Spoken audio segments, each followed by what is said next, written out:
Assalamualaikum warahmatullahi wabarakatuh. Abdi Didi sarencangan ti kelompok 7 bade ningalikeun tugas biografi Gugum Gumira. Wilujeng Nyakseni.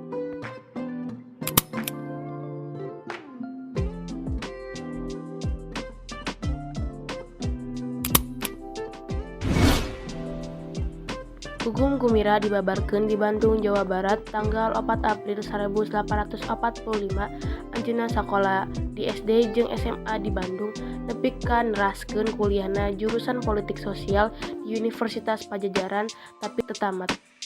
Sababaraha taun ti harita Gugum kuliah deui di Akademi Keuangan STIA Pasunda jeung lulus taun 1888. Gugum geus digawe minangka pagawe Departemen Keuangan sarta pagawe pamarentahan daerah Kota Bandung ti taun 1867. Anjeunna oge aktif jadi dosen luar biasa di STSI Bandung, pimpinan grup kasenian Jugala jeung pangusaha sanggar rekaman Jugala. Anjeunna mimiti ngudag dunia seni nalika yuswa 20 tahun. Dina fase eta Gugum nikah ka Eis Komariah tepatna taun 1868. Eis harita teh saurang penyanyi Cianjur. Minat Gugum kana dunia kesenian dimimitian nalika anjeunna digawe di pamarentahan dina jaman pamarentahan Soekarno.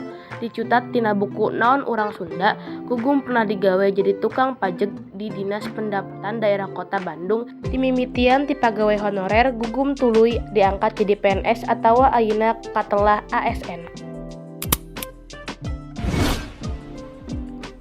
Gugum robah jadi panari anu ngumbara ti lokal ke internasional dina tahun 1878.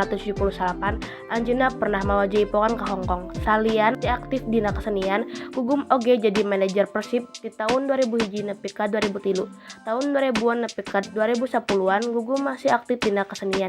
Sanajan pamor tutupa terus naik turun, nepi ka tungtung tahun 2018 dilaporkeun yen anjeunna masih aktif latihan jeung seni pintonan sanajan keterbatasan fisik.